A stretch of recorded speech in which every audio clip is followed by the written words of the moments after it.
They said my house didn't fit the neighborhood aesthetic. I thought it was just another HOA complaint, a warning, maybe a fine. But the next morning, all I saw were flames devouring everything I'd built. My daughter's drawings, my late wife's piano, gone. And while the fire crews battled the inferno, the HOA president stood across the street, arms crossed, watching. No remorse, just that smug smile. They thought I was powerless, just another homeowner too scared to fight back. But they had no idea who they'd just crossed. My name's Daniel Hartman. I'd lived a quiet, steady life for years, the kind where the loudest sound most mornings was the soft hum of the sprinklers and the distant bark of a neighbor's dog. After 25 years on the bench as a federal judge, I wanted peace.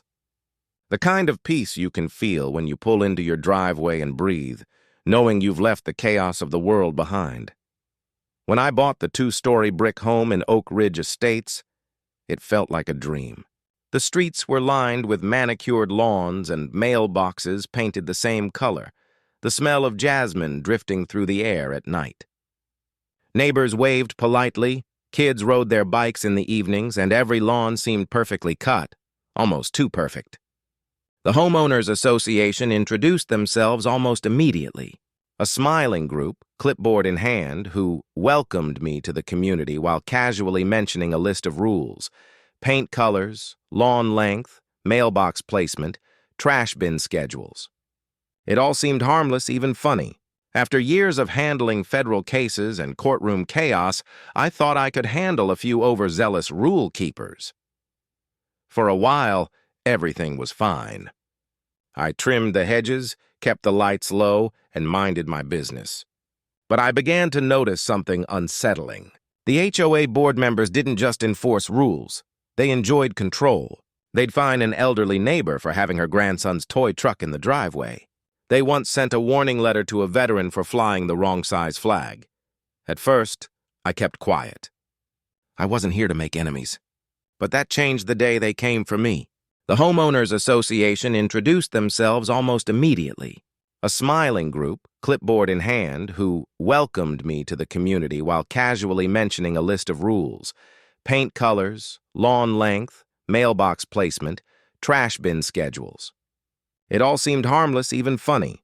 After years of handling federal cases and courtroom chaos, I thought I could handle a few overzealous rule keepers. For a while, everything was fine. I trimmed the hedges, kept the lights low, and minded my business. But I began to notice something unsettling.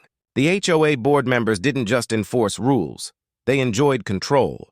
They'd fine an elderly neighbor for having her grandson's toy truck in the driveway. They once sent a warning letter to a veteran for flying the wrong size flag. At first, I kept quiet. I wasn't here to make enemies. But that changed the day they came for me. It began with petty intimidation. Anonymous letters slipped under my door, someone scratching my car in the night. The HOA president, a smug man named Mark Benson, started showing up unannounced during the day, inspecting my property. Neighbors whispered that I should just pay the fines, that Benson wasn't someone to cross. He'd been HOA president for nearly a decade, ruling the neighborhood like a miniature kingdom. His clique, a group of board members who treated HOA meetings like high school drama, followed his lead without question. I decided to document everything. Each letter, each fine, each unwanted visit. Something in me, that old judicial instinct, sensed this wasn't just about rules. It was about power. Weeks turned into months, and the harassment escalated. The HOA sent a notice threatening foreclosure over unpaid dues. Dues I'd already paid. But the HOA responded the next day, with something far more sinister. They called an emergency meeting to vote on my membership termination, claiming I was a threat to community harmony. It was nonsense. They had no legal authority to expel me. But I attended anyway, standing in the packed clubhouse as Benson smirked from behind the podium. He tried to humiliate me, reading aloud each supposed violation. I kept calm, asking one question. Under which section of our bylaws do you claim the right to revoke a homeowner's membership? Silence. Benson stuttered. The board members exchanged glances. They had no answer. I walked out of that room certain I'd won. But I underestimated how far petty power could go when challenged. My security cameras caught Mark and another board member walking around my property late one evening. They claimed they were checking for compliance. That was the night I filed a formal complaint with the county. I was done playing nice. Days later, a notice appeared on my door. An order to repaint my entire home within 10 days or face escalated penalties. I ignored it. 2 nights later, the fire happened. The sound of shattering glass jolted me awake. The smell of smoke hit before the alarm did. Flames roared up the side of my home like a living thing, swallowing the porch and windows. I barely escaped through the back, coughing, choking, as the roof caved in. When I stumbled outside, I saw him, Benson, standing across the street, watching, no phone in hand, no shock, just a slow, satisfied smirk. The firefighters said the cause was undetermined, but I knew better, and I wasn't about to let it go.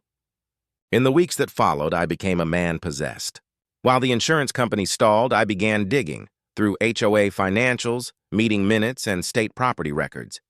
What I found made my blood run cold.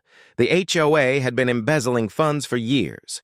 Benson and 2 other board members were funneling thousands into personal accounts disguised as landscaping and maintenance expenses.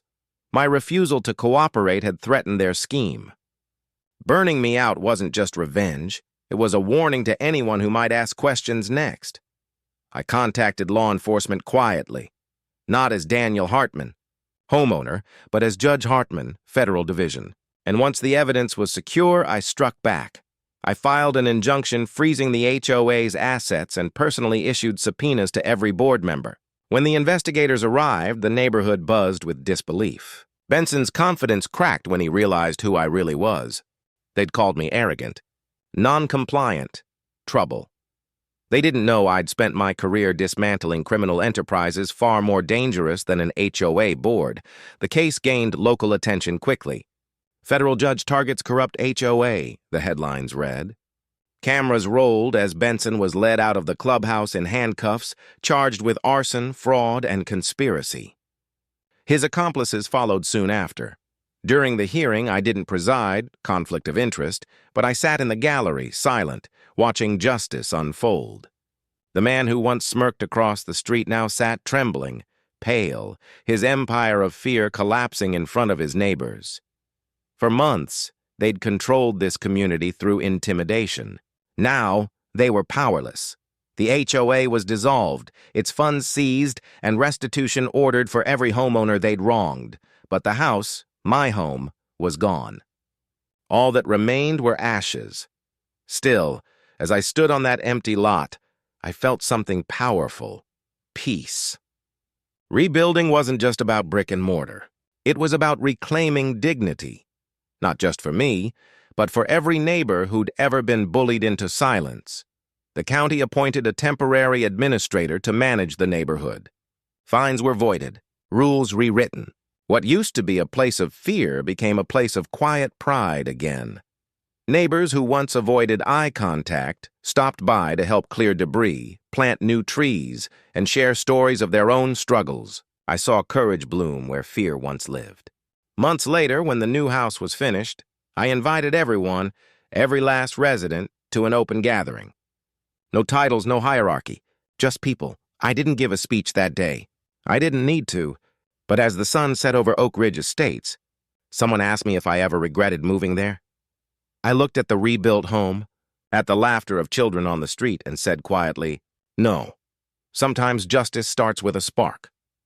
The fire destroyed my house, but it also burned down something worse: the illusion that power and intimidation could silence what's right.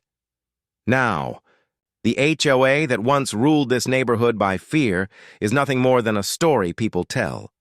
A warning about arrogance, greed, and what happens when corruption meets the wrong man's patience. Because in the end, justice doesn't always wear a robe.